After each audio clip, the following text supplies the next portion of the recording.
네, 참 이 윤여준 의장님의 속이 저도 참 궁금합니다. 오늘 전국 토론 해보겠습니다. 강승규 전 새누리당 의원, 김유정 전 민주당 의원 나와 있습니다. 어서 오십시오. 네, 안녕하세요. 안녕하십니까. 자, 어떻게 보셨습니까? 그 윤여준 의장님의 속이 어떤 것 같습니까? 한마디로 얘기하면 토사구팽의 심정이 아닐까 이렇게 예측이 됩니다. 네. 윤여준 의원은 그 책사로서 신당 창당의 여러 가지 실무적 역할 또 정무적 판단을 할 수 있는 분으로 그 안팎에서 회자가 되었고 네. 또 윤여준 의원이 그동안 안철수 의원과 여러 차례 불협화음이 있어서 떠나 있었는데도 불구하고 다시 이번에 공을 들여서 신당에 합류를 했습니다만 예. 이제 또 민주당과 합당을 하게 되니까 윤여준 의원의 그 역할이 없어졌다고 볼 수가 있죠. 그래서 지금 윤여준 의원의 역할이 없어진 만큼 또 그에 따른 여러 가지 대접도 소홀해지고 이런 팽을 당한 윤여준 의원의 입장에서 보면 굉장히 좋아하시는 것 같은데요. 분노가 치밀지 않을까 이렇게 느껴집니다. 예. 뭔가 좀 심기가 지금 불편하신 것은 맞지 않나 싶은데요. 어떻게 보셨습니까? 김 전 의원님은. 네, 제가 그 입장이라도 섭섭하긴 많이 섭섭할 것 같다는 생각이 들었습니다. 네. 지난주 일요일 날 신당 창당 발표 이후에요. 그러나 이제 그 통합신당이 창당이 이제 논의되어 가는 과정을 보고 거취를 결정하시겠다 이런 말씀도 하셨기 때문에 신당이 잘 해야겠죠. 잘 해야겠고 다만 이제 양쪽 모두 온도의 차이는 있습니다만은 네. 그 신당을 창당하기로 하는 그 결정하는 과정에서 사실 매우 섭섭하고 또 배신감을 느끼는 분들도 많기 때문에 예. 아마 그런 섭섭함의 발로가 아닌가 생각을 하고요. 네. 그러나 현재는 뭐 오늘 아침에도 웃으면서 함께 또 회의 참석하셨고 예. 또 그러면서도 농담이라고는 하셨지만 또 뼈 있는 말씀도 하셨기 때문에 네. 아마 뭐 그런 인간이기 때문에 그런 여러 가지 감정은 저는 가질 수 있다고 생각을 합니다. 네. 뭐 그래서 좋은 결과 얻지 않을까 예. 이렇게 생각합니다. 뭐, 그리고 또 만났다 뭐 헤어지고 다시 만나셨는데 또 헤어지는 게 쉬울까요? 예. 그냥 함께 가셔야죠. 예, 뭐 큰일을 하다 보면 어쩔 수 없이 생기는 진통이다. 네. 잘 수습될 것이다. 자, 최근에 그 있었던 그 말들이 있습니다. 윤여준 의장의 말 한번 정리를 좀 해보고 말씀 드려보겠습니다. 자, 이게 아주 많이 회자된 말 아닙니까? 네. 사실은 그 안철수 단장이가 아니라 이자가라고 얘기를 했다고 합니다. 나한테 얼마나 거짓말을 했는지 알아야겠다. 연기력이 많이 늘었다. 아카데미상을 줘야 한다라는 말을 했고 나중에 그 해명은 기자도 여러 명 이렇게 서 있는데 그냥 농담처럼 그냥 그런 자리니까 자기가 한 얘기지 이게 인터뷰에서 한 말은 아니다. 이렇게 얘기를 했고요. 자, 다음 보여주십시오.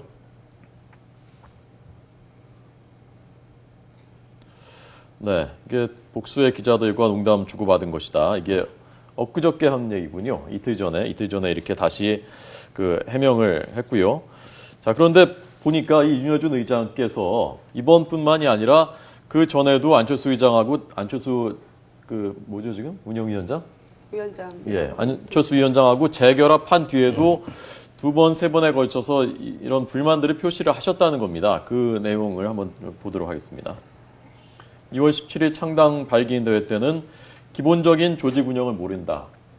혹시 얘기 들으셨습니까? 네, 창당 발기인대에서 네. 뭐 이렇게 섭섭한 분들이 많았다 뭐 이런 얘기도 나왔었고. 예. 근데 뭐 회식이라도 좀 하고 좀 격려도 해줘야 되는데 그걸 안 하고 그냥 이제 혼자 가시는 걸 보고 그걸 보고 저렇게 기본적인 조직 운영 모른다라는 얘기를 했다는 거고요. 자, 그다음에요. 그다음에 김상곤 경기도 교육감 영입 실패했을 때 사람을 사로잡으려면 아주 과감한 제안이 필요한데 그런 것을 하지 못한다라고 다시 한번 실망감을 표시했다는 것이고 김상곤 교육감이 만약에 안철수 진영으로 영입이 됐다면 합당은 없었을 것이다라고 윤여준 의장은 생각을 하고 있다라는 관측입니다. 자, 그리고 이번에 3월 2일에는 민주당과 창당 선언한 뒤에는 마치 절차적인 민주주의가 필요하지 않다, 효율성을 위해서 필요하지 않다고 생각하는 것은 이명박 대통령과 마찬가지가 아니냐라고 쓴소리를 했다는 겁니다. 어떻게 보십니까, 강 의원님? 안철수 의원의 어떤 정치 그 방식, 새 정치 어떤 모토에 대해서는 동의를 하지만 네. 합류를 해서 그 안철수 의원의 여러 가지 그 정치 과정 등을 지켜보면서 나오는 실망감을 저렇게 표현을 했을 것이고요. 저는 그런 부분에 있어서 안철수 의원의 리더십 또 새정치를 표방했던 그 여러 가지 철학 등에 있어서 예. 일정 정도 의심할 수 있는 부분이 아닌가. 윤여준 의원이 가장 측근에서 신당의 여러 가지 등을 전략적으로 판단하는 그런 측근이 저렇게 여러 차례 안철수 의원의 새정치에 대해서 의문을 제기를 했다면 그 실체가 결국 많은 사람들이 최근에 와서야 이제 확신을 가졌듯이 내용도 없었고 또 어떤 안철수 의원의 권력 욕구가 새정치 또는 청춘 콘서트 제3지대의 어떤 신당 이러한 그 국민들이 바라는 어떤 여러 가지 기대에 위장한 그런 위장형 리더십을 우리 윤여준 의원께서 가까이 지켜보면서 표출한 것이 아닌가 이렇게 느껴집니다. 예. 그 새정치 자체에 대한 어떤 그 의구심이라기보다는 안철수의 역량이나 리더십에 대한 지금 그 세 가지 지적은 그런 부분에 대한 지적인 걸로 보이는데요. 안철수 리더십에 대해서 어떻게 생각하세요? 그래서 이제 새정치연합이 그 이제 상당 준비 과정이었을 때 윤여준 의장이 다시 합류하면서부터 상당히 가속도가 붙고 이제 일이 제대로 되어가는 거라고 많은 사람들이 느꼈기 때문에 아마 윤여준 의장께서 또 나름대로 개인적으로 생각으로 안철수 위원장에 대해서 보는 시각이 있으실 수 있겠죠. 이제 지금 문득 떠오르는 것이 그 이명박 대통령처럼 절차적 민주주의를 중요시하지 않는 거 아니냐 이런 이제 비판을 하셨잖아요. 네. 과거에 그 2012년 대선 즈음에 나왔던 얘기가 문득 생각이 나는데 이제 이명박 대통령이나 안철수 두 분 다 이제 CEO 리더십이 아니냐 이런 얘기하면서 그 오른편에 이명박 대통령이 있고 왼편에 안철수 지금 위원장이 있다 이런 또 얘기들까지 나왔던 적이 있었어요. 생각이 나는데 아마 저는 이제 정치권에 발들인 지 사실 현실 정치의 발을 딛고 또 제대로 이제 그 안에서 여러 가지 뭐 난처한 상황도 겪으면서 이제 발전해 가는 과정이라고 생각하기 때문에 경험과 아마 그 훈련의 부족이 아닌가 이렇게 생각을 하고요.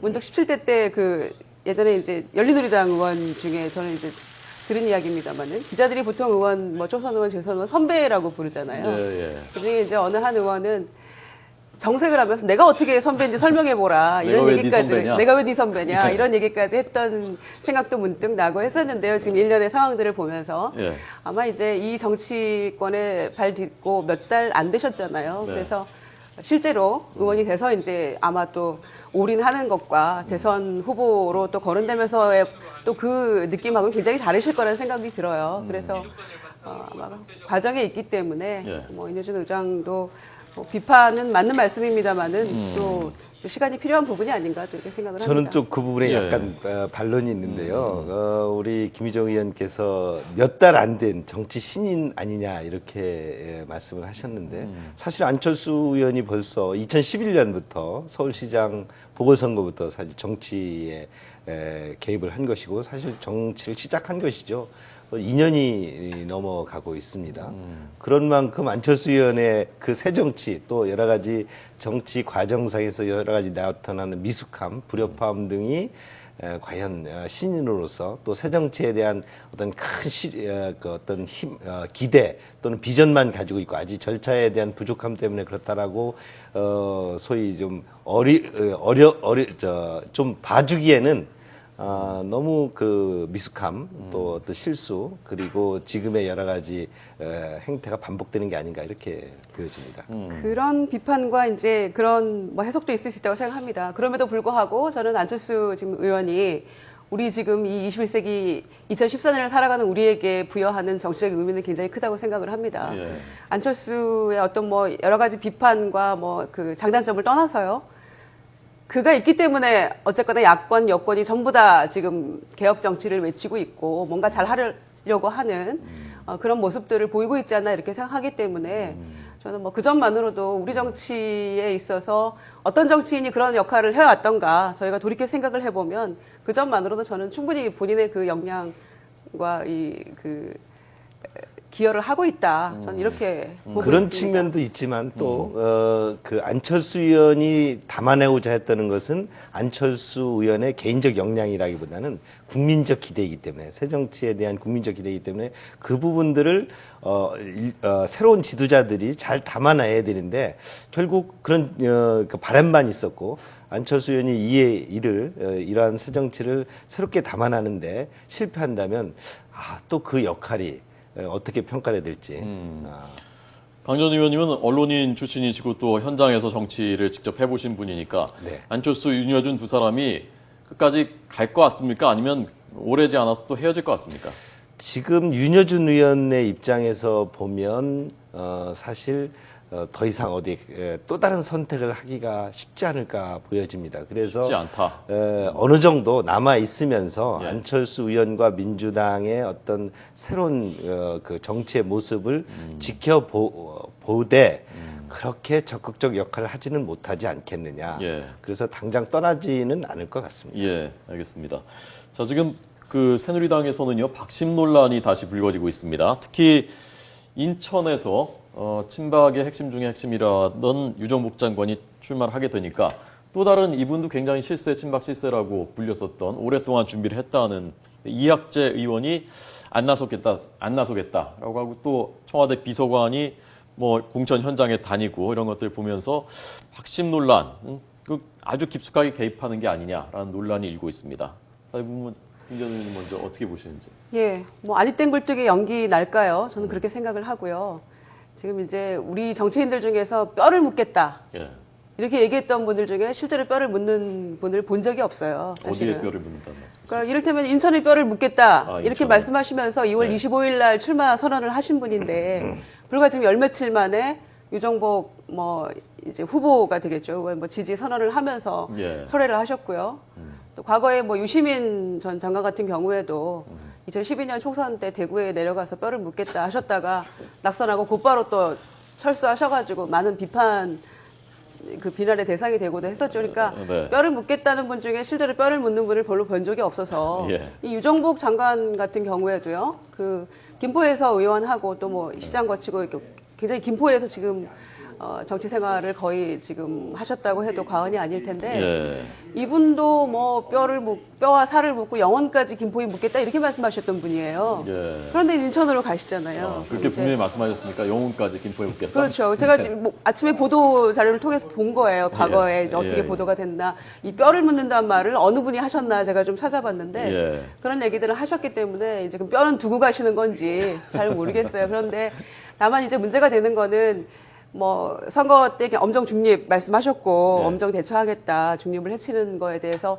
대통령이 지난 한 달 전에 국무회의에서 말씀하셨는데 청와대 비서관이 더군다나 민원 비서관이 본인이 과거 지역구에 가가지고 뭐 지방선거 출마자들 면접까지 봐가면서 예. 근데 이게 과연 사표 제출하는 거를 수리하는 걸로 끝날 문제인가? 민원 비서관은 원래 친인척 좀 관리하고 그런 그렇죠. 거죠. 예. 예. 그런데 민정수석실 산하에 있는 거죠. 그런데 이분이 면접 보고 그리고 뭐 그냥 조언을 했을 뿐이다. 청와대 대변인은 또 이렇게 발표를 해요. 그런데 해임 파면시키고 그리고 진상 규명은 왜 안 합니까? 최동욱 검찰총장 때는 진상 규명, 진실 규명 해야 된다고 사표 수리 안 하고 보름 넘게 완전히 난도질을 했잖아요. 예. 근데 이 정권이 일관성이 없는 거죠. 그러니까 게다가 남경필 의원도 지금 경기지사 출마 선언했고요. 유정복 장관도 안행부 장관이면 사실은 이 선거를 중립적으로 관리해야 될 책무가 있는 분인데 잘 되길 바란다라고 얘기하면서 내보내시고 예. 또 부산 같은 경우에 서병수 의원에게도 뭐 부산은 중요한 지역이니까 그러면 우리나라 어디 광역시 특별시가 안 중요한 곳이 있습니까? 그렇기 때문에 국민들이 좀 의구심을 갖고 바라보고 있는 것 같고요. 예. 언론에서 박심 이렇게 논란 벌이면서 얘기하고 있는 부분도 일정 부분 의심을 살만한 지금 일련의 일들이 조직적으로 벌어지고 있기 때문에 그렇게 네. 보는 거라고 생각을 합니다. 예. 안철수, 윤여준 얘기할 때 굉장히 좀 의기소침하셨는데 돌연 아연 이제 활기를 띠고 있습니다. 이번엔 자 수세일 것 같습니다. 강 전 의원님. 박심 논란이라기보다는 새누리당에서 선수 교체를 하는 거지요. 예.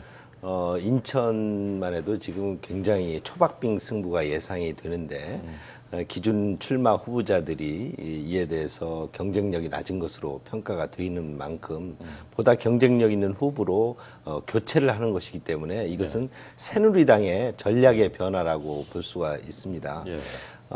박심 논란의 핵심은 주류와 비주류가 싸울 때 또 경쟁력 있는 후보와 약간 경쟁력이 떨어지는 후보가 경쟁을 할 때 경쟁력 있는 후보를 어떤 권력 또는 청와대의 어떤 힘으로 눌러서 주저앉힐 때 어떤 청와대의 개입 또는 박심 논란이 있을 수가 있는데 이것은 지금 새누리당의 주류 측에서 그 인천시장 후보로 먼저 나섰던 이학재 후보의 경쟁력이 다소 여론조사 등에서 밀리는 것으로 나오니까 그렇다면 여당의 입장에서 또 중요한 또 수도권의 한 지역을 포기할 수는 없지 않습니까? 그래서 더 경쟁력 있는 유정복 장관을 내세우는 것이고 또 이런 부분에 있어서 그 후보를 사퇴하는 이학재 의원이 나는 후보를 사퇴하지 않겠다. 끝까지 경쟁을 하겠다. 이렇게 주장하고 또 그런 입장을 견지한다면 박심 논란이 있을 수 있지만 나는 기꺼이 그 유정복 장관을